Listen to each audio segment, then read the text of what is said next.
Famous vlogger पर लगातार मिलती रहेंगी। केदारनाथ धाम की इस सीरीज में मैं आज आपको ऋषिकेश से केदारनाथ धाम ले जाने वाला हूँ।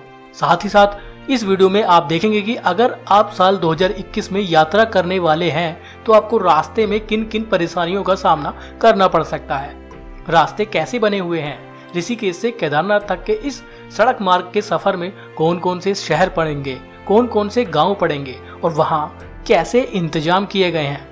अगर हम अपनी कार, अपनी बाइक या फिर पब्लिक ट्रांसपोर्ट को यूज करके आते हैं तो हमारे रास्ते का अनुभव कैसा रहने वाला है, सारी जानकारी इस वीडियो में आपको दी जा रही है। तो इस वीडियो को पूरा जरूर देखिएगा और ऐसी ही एंटरटेनिंग और इन्फॉर्मेटिव वीडियोस देखते रहना चाहते हैं तो चैनल को सब्सक्राइब जरूर करें। साथ में बेल आइकन दबाने के बाद ऑल बटन पर क्लिक जरूर करिएगा। कमेंट बॉक्स में हर हर महादेव, जय बाबा केदारनाथ जरूर लिखिएगा। तो चलिए आज चलते हैं ऋषिकेश से केदारनाथ धाम।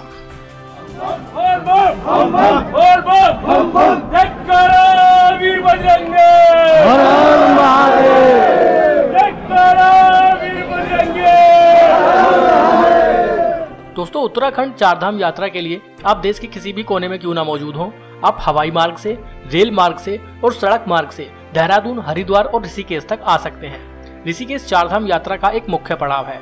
यहाँ से आपको सड़क मार्ग द्वारा ही चारधाम यात्रा करनी होती है। इसके लिए आपको यहाँ पर प्राइवेट बसेस की फैसिलिटी, शेयर टैक्सी की फैसिलिटी और पर्सनल टैक्सी की फैसिलिटी मिल जाती है। ऋषिकेश से केदारनाथ की दूरी करीब 220 किलोमीटर है। इस वीडियो में मैं आपको ऋषिकेश से केदारनाथ तक के रोड पर कितने शहर पड़ेंगे, कितने गांव पड़ेंगे, कहाँ कैसी सुविधा है, कैसे रास्तों का आपको सामना करना पड़ेगा, सब एक एक करके दिखाता जाऊंगा। आप लाइव एक एक चीज़ें देखेंगे, एक एक शहर को देखेंगे और आपको अगर यात्रा करनी है साल 2021 में तो आपके लिए बेहद फायदेमंद रहेगी ये वीडियो। तो एक बार इस वीडियो को पूरा जरूर देख लीजिए। ऋषिकेश से सबसे पहले हम देवप्रयाग जाते हैं। ऋषिकेश और देवप्रयाग की दूरी करीब 73 किलोमीटर है। रास्ता बेहद खूबसूरत बन चुका है। रोड की चौड़ाई पहले से काफी ज्यादा हो चुकी है। डबल रोड का निर्माण हो चुका है। देवप्रयाग के बाद 30 से 35 किलोमीटर की डिस्टेंस पर श्रीनगर शहर स्थित है। श्रीनगर उत्तराखंड का एक बहुत ही बड़ा पहाड़ी शहर है। यहाँ आपको जरूरत की सभी सुविधाएं बहुत ही आसानी से मिल जाएंगी। इसके अलावा अगर आप केदारनाथ या बद्रीनाथ यात्रा करना चाहते हैं तो आप कोटद्वार, पौड़ी होते हुए भी सीधे श्रीनगर पहुंच सकते हैं। आप चाहें तो हरिद्वार, ऋषिकेश, देवप्रयाग होते हुए भी श्रीनगर आ सकते हैं। रास्ता दोनों ही अच्छे हैं, लेकिन मुख्य मार्ग ऋषिकेश से वाया देवप्रयाग होकर ही है। रोड आपके सामने है। ये रोड बहुत ही खूबसूरत बन चुके हैं। अभी हम लोग श्रीनगर पहुंच चुके हैं। ये श्रीनगर शहर है, काफ़ी बड़ा शहर है। यहाँ की पॉपुलेशन भी बहुत ज़्यादा है और हर तरह की सुविधा आपको यहाँ इस शहर में देखने के लिए मिल जाएगी। श्रीनगर सिटी के अंदर भी रोड अच्छे खासे अब बन चुके हैं। पहले इतने अच्छे रोड यहाँ पर नहीं हुआ करते थे, लेकिन चारधाम सड़क परियोजना के तहत इन सड़कों का निर्माण कार्य बहुत ही अच्छा हो चुका है। अभी हम लोग श्रीनगर से आगे निकल रहे हैं और आगे के रास्ते आपको दिखाते हैं कि आपको किन रास्तों से होकर गुजरना पड़ेगा। इस वीडियो में आप यही देख पाएंगे कि आपको केदारनाथ तक जाना है तो आप अपने पर्सनल वाहन या बाइक, टैक्सी, कार या जो भी आप लाते हैं तो आप कैसे जा पाएंगे, कैसे आपको रास्ते मिलने वाले हैं, सभी आपको हम दिखाने वाले हैं। तो ये है वो रास्ता श्रीनगर के बाद का। आप देख सकते हैं कितने अच्छे और स्मूथ रोड बन चुके हैं। चाहे आप अपनी बाइक लाइए, चाहे अपनी खुद की कार लाइए, आप आसानी से यहाँ पर ड्राइव भी कर पाएंगे। और आगे कैसे रास्ते मिलेंगे वो भी अभी हम इस वीडियो में आपको दिखाने वाले हैं। तो पूरी वीडियो जरूर देखिएगा क्योंकि रास्तों का अनुभव सबसे ज़्यादा अहम होता है चारधाम यात्रा में। केदारनाथ यात्रा में सबसे ज़्यादा जो मेन अट्रैक्शन होता है वो यहाँ के रास्ते ही होते हैं और रास्तों में क्या क्या तकलीफ हो सकती है वो भी हम आपको दिखाने वाले हैं। तो फिलहाल तो ये जो रोड देख रहे हो ये बहुत ही खूबसूरत रोड बन चुका है, लेकिन श्रीनगर और रुद्रप्रयाग के बीच में कुछ पैच ऐसे भी पड़ते हैं जहाँ पर अभी रोड अच्छा नहीं बन पाया और लैंडस्लाइड जोन है। उन्हीं में से एक ये जगह है। छोटा सा पैच है लेकिन यहाँ पर पूरी तरह से रोड टूटी हुई है। इस तरह के कुछ छोटे छोटे पैच आपको देखने के लिए मिलेंगे, उसके बाद ही आप आगे जा पाएंगे। और केदारनाथ जाने के लिए या बद्रीनाथ जाने के लिए मैं आपको बताना चाहूँगा कि आपको रुद्रप्रयाग सिटी में एंट्री लेने की ज़रूरत नहीं है क्योंकि रुद्रप्रयाग के बाहर से ही एक बाईपास रोड का निर्माण हो चुका है। आप उस बाईपास रोड से जाइएगा, आपको रुद्रप्रयाग सिटी में एंट्री लेने की ज़रूरत ही नहीं पड़ेगी। तो ये एक बहुत ही अच्छी चीज़ हो गई है, एक अच्छा रोड का निर्माण हो गया है। आपको रुद्रप्रयाग के ट्रैफिक में घुसने की ज़रूरत ही नहीं पड़ेगी। तो वैसे ही जितने भी यहाँ बीच में सिटी पड़ते हैं उनमें से सिर्फ रुद्रप्रयाग एक ऐसा शहर है जिसके लिए एक बाईपास का निर्माण हो चुका है। ये वही रोड है, आप देख सकते हैं कितने शानदार और कितने खूबसूरत रोड बन चुके हैं। वीडियो अच्छी लग रही है तो प्लीज़ एक बार लाइक ज़रूर कर दीजिएगा। अगर कोई सवाल है तो कमेंट बॉक्स में ज़रूर डाल दीजिए। आपको रिप्लाई भी ज़रूर दूंगा, जवाब भी ज़रूर दूंगा। और लाइक ज़रूर कीजिए, आपके लाइक से बहुत मोटिवेशन मिलता है, तो प्लीज़ वीडियो को लाइक ज़रूर करें। अगर आपने साल 2020 या 2019 या उससे पहले केदारनाथ बद्रीनाथ यात्रा की होगी तो आपको इस तरह के रोड देखने के लिए नहीं मिले होंगे जिस तरह के रोड आपको साल 2021 की यात्रा में देखने के लिए मिलने वाले हैं। तो अभी आगे बढ़ते हैं, आपको दिखाते रहेंगे यहाँ के रास्तों की खूबसूरती और आगे कैसे रास्ते मिलेंगे, वो भी एक बहुत बड़ी चुनौती है, उसे भी जरूर देखिएगा। वीडियो को एंड तक जरूर देखिए, सारे रास्ते आपको दिखाते चलेंगे। तो अभी हम लोग तिलवाड़ा में एंट्री ले रहे हैं। ये एक तिलवाड़ा शहर है। तिलवाड़ा ही वो शहर है जहां से आप टिहरी के लिए भी निकल सकते हैं। तिलवाड़ा से टिहरी के बीच की दूरी करीब 85 किलोमीटर है। सामने जो आप ये बोर्ड देख पा रहे होंगे हरे रंग का, यहाँ पर नोटिस बोर्ड लिखा हुआ है टिहरी के लिए। 85 किलोमीटर के आसपास यहाँ से दूरी रह जाती है। तिलवाड़ा से लेफ्ट हैंड की ओर एक रास्ता जाता है जो हमें टिहरी तक पहुँचा देगा। आप देख सकते हैं यहाँ से लेफ्ट हैंड पर एक रास्ता जा रहा है जो टिहरी की ओर जाएगा, लेकिन हमें अभी केदारनाथ की ओर निकलना है तो हम सीधे ही निकल जाएंगे। जरूरत के सभी सामान आपको यहाँ आसानी से मिल जाएंगे। पब्लिक ट्रांसपोर्ट की अगर बात करूँ तो यहाँ पर बोलेरो लगातार चलती रहती है, पूरा दिन ये बोलेरो चलती रहती है, लेकिन नाइट में बोलेरो थोड़ी कम ही रहती है। डे में आपको आसानी से यहाँ पर पब्लिक ट्रांसपोर्ट की कोई भी दिक्कत नहीं होगी। तिलवाड़ा से जैसे ही हम निकले हैं तो रोड एक बार फिर से वही चौड़े रोड और अच्छी सड़कें हमें देखने के लिए मिल रही हैं। आप देख सकते हैं कि कितने खूबसूरत रोड बना दिए गए हैं। शहर में रोड को चौड़ा कर पाना इसलिए मुश्किल हो जाता है क्योंकि शहर में दोनों छोर पर दोनों रोड के दोनों तरफ काफ़ी ज़्यादा आबादी होती है, घर दुकानों का निर्माण हो चुका होता है, तो ऐसे में रोड को चौड़ा कर पाना आसान नहीं होता है। लेकिन जैसे ही हम तिलवाड़ा से बाहर निकले हैं तो रोड एक बार फिर से बहुत खूबसूरत दिखाई पड़ रहा है। तो कुछ इस तरह का एक्सपीरियंस आपका रहेगा अगर आप साल 2021 में केदारनाथ यात्रा की ओर निकलने वाले हैं। इन्हीं खूबसूरत रोड से आप निकलेंगे, इन्हीं खूबसूरत रोड को आप एंजॉय करेंगे और आपकी यात्रा बेहद खूबसूरत रहेगी। बहुत शानदार एक्सपीरियंस आपका रहेगा। अभी तक जो भी आपने रास्ते देखे हैं कुछ ऐसे ही रास्ते आपको मिलने वाले हैं। आगे क्या मिलेगा, आगे क्या परेशानी आएगी, वो भी आपको इस वीडियो में अभी दिखाते रहेंगे। हम तिलवाड़ा से हम निकल चुके हैं और तिलवाड़ा से अभी हम आगे आ गए हैं। तिलवाड़ा से 5 किलोमीटर आगे आने के बाद आप पहुंचेंगे एक दूसरे गांव में जिसका नाम है सिल्ली। सिल्ली एक छोटा सा गांव है। बेसिकली यहाँ कुछ ज़्यादा सुविधाएं आपको नहीं मिलेंगी, लेकिन रास्ते का एक खूबसूरत सा गांव हमें देखने के लिए मिलता है। उसके बाद वापस आप इसी शानदार हाईवे को यूज़ करते हुए, इसी शानदार हाईवे को इस्तेमाल करते हुए, इन्हीं शानदार रोड को एंजॉय करते हुए आप आगे अपनी यात्रा को कंटिन्यू कर सकते हैं।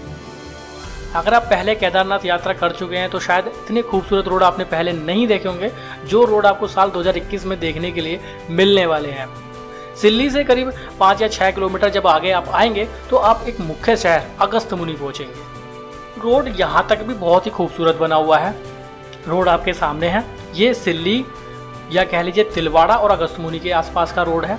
ये भी बहुत शानदार बन चुका है। अगस्त्यमुनि में अब हम लोग एंट्री ले चुके हैं और यहाँ कुछ जगह भी कंस्ट्रक्शन का कार्य चल रहा है, लेकिन फिर भी रोड अभी तक बहुत ज़्यादा अच्छा हमें देखने के लिए मिला है। ये जो कार्य अभी चल रहा है ये भी बहुत जल्दी पूरा हो जाएगा और अभी हम अगस्त्यमुनि मेन सिटी में एंट्री लेंगे और अगस्त्यमुनि शहर को आपको दिखाने वाले हैं कि अगस्त्यमुनि शहर में आप क्या क्या देख सकते हैं। अगस्त्यमुनि शहर भी एक बहुत बड़ा शहर है, बहुत ज़्यादा आबादी है और आपकी ज़रूरत की सभी सुविधाएं आपको यहाँ मिल जाएंगी। अगर आप केदारनाथ यात्रा पर आते हैं और आपको कुछ परचेज़ करना है तो मेरे हिसाब से अगस्त्यमुनि ही वो लास्ट शहर है जहाँ से आप कुछ भी चीज़ें परचेज़ कर सकते हैं, क्योंकि अगस्त्यमुनि के बाद आपको शायद इतना बड़ा बाज़ार देखने के लिए नहीं मिलेगा। तो मेरे हिसाब से अगर आपको कुछ भी परचेज़ करना है तो आप श्रीनगर, रुद्रप्रयाग, नहीं तो लास्ट में अगस्त्यमुनि से ही परचेज़ कर लीजिए। यह है पूरा अगस्त्यमुनि शहर और काफ़ी बड़ा शहर है, काफ़ी ज़्यादा आबादी भी है। ये बहुत पुराना शहर है और केदारनाथ यात्रा पर आने वाले सभी श्रद्धालुओं के लिए एक अंतिम ऐसी सिटी है, एक आखिरी शहर है जहाँ से आप कुछ भी चीज़ें आसानी से परचेज़ कर पाएंगे। सभी सामान यहाँ आपको आसानी से मिल जाएगा। बहुत बड़ा मार्केट भी है। अगर आप यहाँ नाइट स्टे करना चाहते हैं तो उसके लिए होटल, धर्मशाला, गेस्ट हाउस सब यहाँ पर आसानी से आपको अवेलेबल हो जाएंगे, लेकिन आपको अगस्त्यमुनि रुकने की ज़रूरत नहीं पड़ेगी। शहर के अंदर रोड अभी पुराने वाले हैं, जैसे कि मैं आपको पहले भी बता चुका था। तो शहर में आपको इन्हीं रोड से होकर गुजरना पड़ेगा। अगस्त्यमुनि में किसी भी तरह का कोई बाईपास का निर्माण नहीं हुआ है, सिर्फ रुद्रप्रयाग में एक बाईपास का निर्माण हुआ है। आपको रुद्रप्रयाग में एंट्री लेने की ज़रूरत नहीं है, आप उस बाईपास से ही आगे निकल सकते हैं, लेकिन बाकी सभी शहरों के बीच से ही आपको होकर गुजरना पड़ेगा। अगस्त्यमुनि शहर से अब हम लोग निकल रहे हैं। अगस्त्यमुनि शहर के आउटर साइड में काफ़ी बड़ी पार्किंग एरिया बनाया हुआ है, यहाँ से ही आपको पब्लिक ट्रांसपोर्ट भी आसानी से मिल जाएंगे, और जो यहाँ लगातार कंटिन्यूस बोलेरो चलती हैं वो भी आपको यहाँ से मिल जाएंगी। गुप्तकाशी के लिए, सोनप्रयाग के लिए, सभी जगहों के लिए आपको यहाँ से मिल जाएंगी। और आप चाहे तो अगस्त्यमुनि से चौपटा अगर जाना चाहते हैं तो उसके लिए भी यहाँ से आपको बोलेरो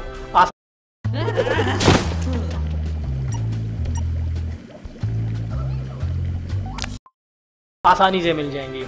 यहाँ पर अभी कंस्ट्रक्शन अभी चल रहा है, रोड अभी यहाँ पर अंडर कंस्ट्रक्शन है, तो कुछ जगह पर अभी थोड़ी परेशानी हो सकती है। तो अभी हम अगस्त्यमुनि से बाहर निकल चुके हैं।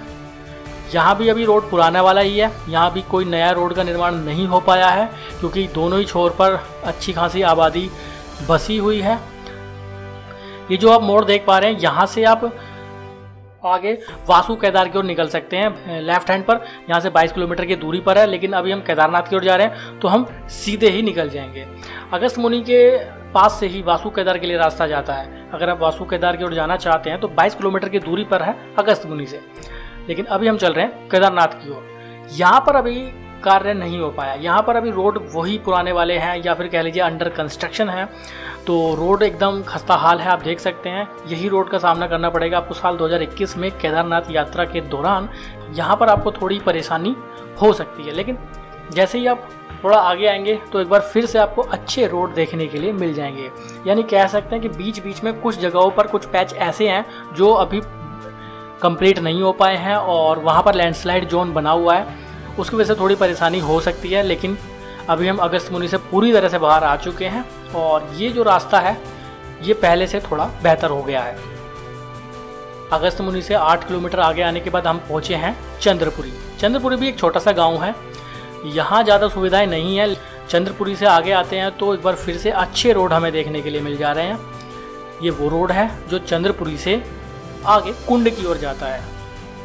यहाँ पर रोड अच्छे बन चुके हैं और लगातार यहाँ पर कंस्ट्रक्शन का कार्य चल रहा है, तो ऐसे में आने वाले समय में बहुत जल्दी आगे के रोड भी कंप्लीट हो जाएंगे। यहाँ पर काफ़ी अच्छे रोड बन कर तैयार हो चुके हैं, और अगस्त्यमुनि से करीब 14-15 किलोमीटर की दूरी पर कुंड नाम की एक जगह आती है। ये एक छोटा सा गांव यहाँ पर देखने के लिए मिल रहा है। यहाँ पर आपको हर गांव में, हर शहर में छोटे छोटे खाने के लिए ढाबे देखने के लिए मिल जाएंगे। फूड से संबंधित आपको कोई भी इशू पूरी यात्रा में नहीं होगा, ये यहाँ की खास बात है। फूड से रिलेटेड कोई भी इशू आपको नहीं होगा। अगर आप पब्लिक ट्रांसपोर्ट से आते हैं तो उसमें भी आपको कोई इशू नहीं होगा। हर शहर, हर गांव में आपको आसानी से पब्लिक ट्रांसपोर्ट देखने के लिए मिल जाएगा। रोड आपके सामने है। अगर आप अपना वाहन लेकर आते हैं तो कुछ इस तरह की सड़कों से होकर आपको गुजरना पड़ेगा।